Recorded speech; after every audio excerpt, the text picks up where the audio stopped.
Macam kita dengar, orang yang mengkiaskan amalan kepada benda yang bukan dalil. Contoh, macam dia kata kalau bila ada riwayat Ibnu Umar kata kalau engkau masukkan badan aku dalam kubur nanti bacalah ayat sekian. Lepas tu diorang pun dalilkan dengan ucapan pendek tadi, beberapa ayat daripada surah tertentu untuk baca seluruh Quran. Nampak? Dia banner di atas benda seinci sedepa. Itu bukan dalil. Itu bukan dalil. Macam orang kata kalau baca Quran rahmat turun. So, nampak dia tambah. Contoh macam manilah, macam kalau kita bagi salam pada orang dalam kubur, nanti dia boleh jawab. Lepas tu, kalau bagi salam, baik sembang terus. Faham tak dia up. Dia benda tu macam ni je. Nabi sabda banyak ni. Dia bawa masuk banyak ni. Ini kadang-kadang panggil syibih dalil, dia kata. Saya kata siapa ajar? Ni kadang-kadang lah. Kadang-kadang dalam perkara ni, timbul kumpulan yang belajar konyol usul fiqh, belajar fiqh, perbandingan dan sebagainya. Kadang-kadang jadi tuduhan terhadap mereka sebagai memudah-mudahkan atau menambah-nambah pada agama sebab macam ni. Sebab diorang belajar, dia tak boleh berhenti pada dalil. Dia berhenti pada apa logik. Kalau ni boleh, ni pun boleh. Kalau ni boleh, ni pun boleh. Last sekali itulah kita kata perbualan Nabi dengan pembesar-pembesar Quraisy itu dia jadikan alasan untuk boleh berbual dengan orang mati. Lepas tu dia tambah, dia up lagi. Kalau orang tu mati syahid ataupun para anbiya, para wali, walaupun dalil datang sebenarnya yang sebut tentang orang yang mati syahid yang tak mati, dalil yang lain tak ada. Semuanya kalau orang mati syahid disebut dalam Quran, bal ahya'un inda rabbihim yurzakun, mereka hidup di sisi Tuhan mereka dapat rezeki. Tak sebut pun yang lain.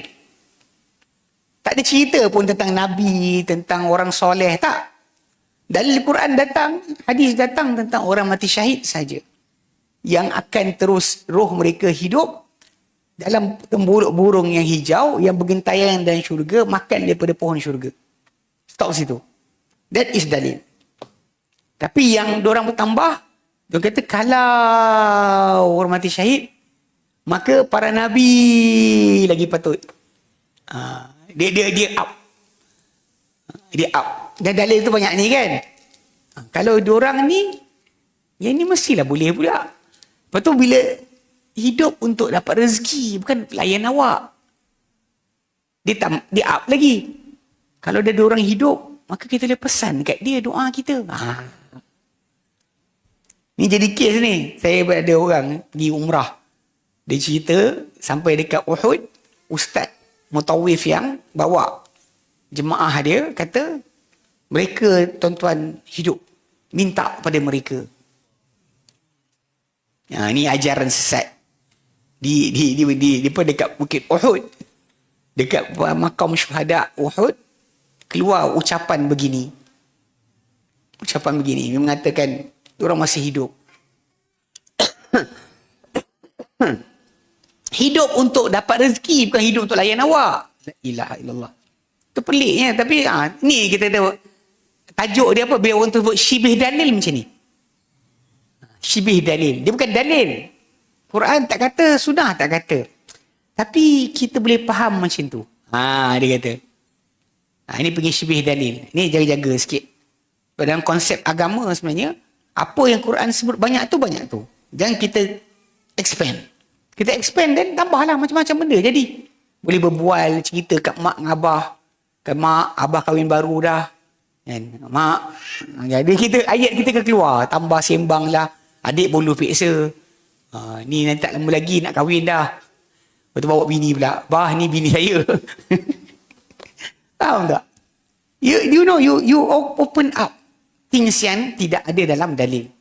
Tu jaga-jaga sikit. Sebab ni bahaya dia. Jadi macam kita kata benda tersebut. Dan bila kita sebut tentang masalah ucapan Nabi atau kata-kata Nabi. Ni masalah saya sebut tadi usul fiqh. cara fiqh, hukum-hukum mukallaf tadi diperolehi daripada dalil terperinci. Macam ni diperolehi. Kalau dia kata orang tu faham, dan dia kan stop lah pada batasan tadi. Tapi kalau dia tak faham, dia kan kekeliruan yang berlaku. Sampai ada separuh orang akan gunakan alasan tadi untuk menolak mazhab pun ada. Alasan dia kata takkan sekian. Sedangkan mazhab tadi timbul sebab interpretation yang datang dari para sahabat. Sahabat ni dengar hadis sekian, dia faham macam ni. Sahabat ni dengar faham macam ni. Jadi interpretation mereka yang berbeza. Benda tu yang timbul mazhab. Mazhab ni berdasar kepada interpretasi terhadap apa yang menjadi hukum dari sebutan atau perbuatan Nabi. So macam mana kita faham hukum tadi? Mesti ke? Tak mesti ke? Itu tajuk dia. Tapi dalam realiti dia banyak orang salah faham. Ingatkan mazhab ni rekaan para ulama. Pun salah juga. Ini semua ni sebab kes apa? Belajar fiqh tak belajar usul fiqh. Dia kadang-kadang orang salah faham. Dia ingat belajar usul fiqh untuk jadi ahli fiqh. Untuk jadi pengeluar hukum fiqh. Sedangkan bukan. Bahkan mengetahui cara hukum tu diperolehi membantu kita daripada tersilap faham. Itu konsep yang saya lihat ada perbezaan. Okey, bismillah. Ni balik kepada yang para syahid. Bila hadis kata para syuhada tetap hidup, apa beza kehidupan mereka dengan mereka yang mati yang lain? Ada riwayat untuk yang mati selain riwayat, syuhada? okey. Apa benda yang datang dalam hadis Nabi SAW? Kalau dalam Musnad Ahmad contohnya, lepas daripada persoalan timbul kepada orang-orang yang disoal tentang soalan-soalan kubur, lepas mereka jawab dengan betul, malaikat kata, nam salihan, tidurlah dengan baik. Tidurlah dengan baik. So orang-orang yang mati selain daripada syuhada, datang nas kata mereka disuruh tidur. Tidurlah dengan baik. Dan dibuka satu ruang ke syurga untuk mereka melihat tempat mereka di syurga. Dan mereka tengok tempat di syurga, mereka minta, ya Allah cepatlah berlaku kiamat. Sedangkan yang dalam keadaan siksaan, dia akan dirupakan satu lubang ke neraka. Dan dia akan minta, ya Allah janganlah berlaku kiamat. Tapi ucapan kepada mereka yang datang dalam Musnad Ahmad, nam salihan, tidur dengan baik. Sedangkan orang mati syahid diletakkan dalam tembuluk burung yang hijau yang akan berterbangan dalam syurga. Dan berhenti pada lampu-lampu yang diletakkan di bawah arash. Dan mereka akan makan dari pohon yang dalam syurga. Itu beza dia. Datang daripada nas. Adapun yang lain daripada mereka tak dapat kelebihan tersebut. Tak disebutkan sedemikian. Tapi still lah ada orang dia up sikit. Dia kata kalau dia orang macam ni takkanlah. Dia macam tu. Sebab nas berlaku kata wala taqulu liman yuqtalu fi sabilillahi amwat. Yang kamu kata pada orang yang dibunuh di jalan Allah Ta'ala tu mati. Bal ahya'un inda rabbihim yurzaqun. Bahkan mereka hidup di situ dan mereka diberikan rezeki. Jadi itu perbezaan mereka. Sebab mereka roh-roh yang lain tak dapat makan. Tunggu sampai kiamat nanti bawa masuk syurga baru start makan balik. Adapun orang mati syahid dalam keadaan di alam roh lagi, di alam barzah lagi mereka telah dapat makan. Sebab tu kenapa dikaitkan dengan hidup di sisi Tuhan mereka dapat rezeki. Bukan dapat pada yang lain. Tapi yang lain tadi lebih kepada, macam saya sebutkan, ucapan dia kata, kalau dia orang macam ni tapi para Nabi macam mana tak disebut pun. Dalam hadis Nabi tak sebut tentang para Nabi makan. Dalam Quran pun tak sebut para Nabi makan. Tapi orang akan kata kalau dia syuhada macam ni, dia up kan tajuk tersebut di atas logik, bukan di atas dalil. Bukan di atas dalil. Dalil tak ada. Logik, kalau dah syuhada macam ni, yang ini pun sedikit macam ni. Dia macam tu.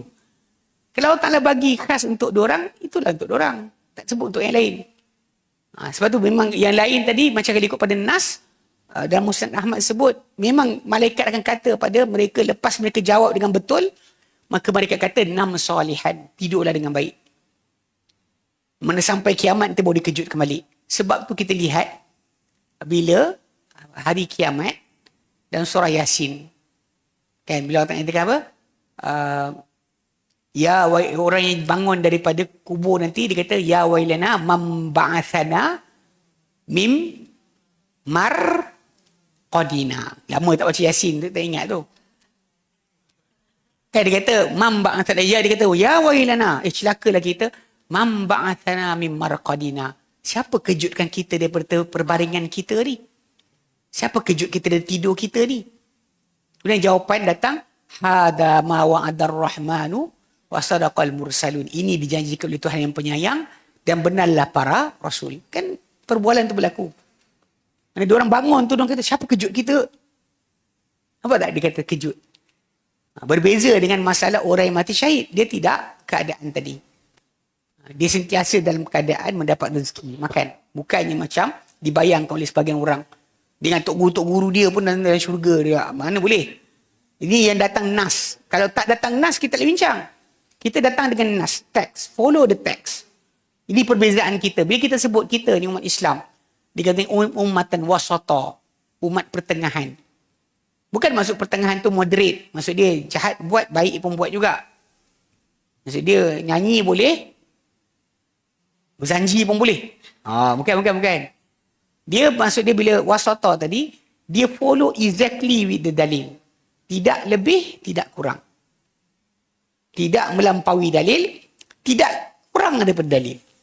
So, dalil dia kata apa? Banyak tu je. Stop situ. Itu perbezaan kita banding umat terdahulu. Sebab orang-orang di kalangan ahli kitab, kan Yahudi, lain dibaca kan, lain ditinggalkan, diabaikan. Yang Kristian dibagi tahu pada dia dalil, dia pergi over pula. Orang kata Tuhan saya macam anak, dia kata ni Isa anak Tuhan. Ni konsep yang berbeza. Sebab tu kita ni umatan wasata tadi, sebab kita buat ikut agama tu exactly dengan dalil. Dalil kata ada, kita tak angkat tangan, ada. Dalil kata tak ada, jangan pandai-pandai. Itu beza kita banding umat-umat terdahulu. Okay?